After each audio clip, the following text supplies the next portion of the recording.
윤석열 검찰총장에 대한 징계위원회가 내일 열립니다. 증인신문 등이 진행되면 논의가 길어져서 내일 결론이 나오지 않을 수도 있다. 이런 관측도 나오고 있습니다. 가장 논란이 됐던 판사 사찰 의혹을 두고는 수사 주체 등을 둘러싸고 대검과 법무부의 신경전이 이어지고 있습니다. 취재기자 연결합니다. 강희경 기자. 네, 대검찰청입니다. 네, 윤석열 검찰총장 징계위원회가 하루 앞으로 다가왔습니다. 예정대로 열리게 될까요? 네, 내일 오전 10시 반 법무부 검사징계위원회가 윤석열 검찰총장에 대한 징계심의를 예정대로 진행할 것으로 보입니다.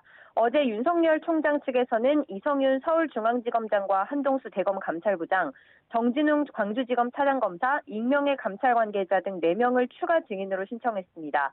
앞서 신청한 류혁 법무부 감찰관 등 3명까지 더하면 증인으로만 7명이 신청된 상황입니다. 증인 채택 여부는 내일 징계위원회가 심의 과정에서 결정합니다. 윤 총장 측의 징계위원 기피 신청도 내일 현장에서 이루어질 전망입니다. 윤 총장 측은 이용구 법무부 차관을 비롯해 추 장관과 가까운 검사들이 징계위원으로 지명되면 바로 기피 신청을 하겠다는 방침입니다. 이에 따라 내일 징계위에서는 먼저 징계위원 기피 여부를 의결하고 증인 채택과 신문 절차 등이 진행될 예정입니다. 기피 여부는 제적위원 과반수 출석과 출석위원 과반수의 찬성으로 의결되고 기피 신청을 받은 사람은 의결에 참석하지 못합니다. 심의는 오전에 시작되지만 오후 늦게까지 이어질 가능성이 큽니다. 증인이 모두 채택되는 등 절차가 길어지면 심의가 한 차례 더 열릴 가능성도 있습니다. 윤석열 총장의 출석 여부는 오늘 오후 결정됩니다. 네, 이런 가운데 판사 사찰 의혹을 놓고 대검과 법무부의 신경전이 이어지고 있는데 특임검사 요청에 대한 법무부의 답변 아직 나오지 않았습니까?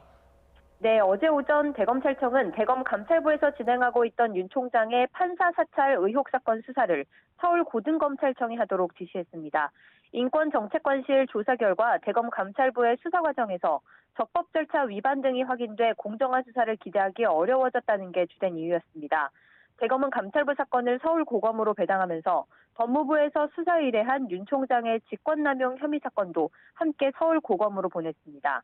인권정책관실이 해온 진상조사도 서울고검에서 하도록 하며 모든 수사 참고 자료를 넘겼습니다. 그러자 법무부는 곧바로 유감을 표명했습니다. 검찰총장 직무복귀 이후 대검이 인권정책관실을 통해 수사에 개입해 감찰부의 수사가 중단됐다는 겁니다.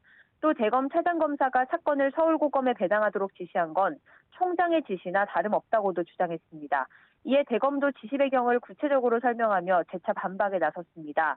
대검은 공정성 확보 차원에서 특임검사를 임명하자고 요청했으나 법무부가 소극적으로 나와 불가피하게 서울고검에 사건을 배당했다며 지금이라도 특임 요청을 받아들인다면 따르겠다고 밝혔습니다. 특임검사 요청에 대한 법무부의 입장은 아직 나오지 않았습니다. 그러나 추미애 법무부 장관이 다시 한번 수사지휘권을 발동할 수 있다는 관측도 나오면서 징계위원회를 앞두고 법무부와 대검 사이 신경전이 더욱 고조되는 모습입니다. 지금까지 대검찰청에서 YTN 강희경입니다.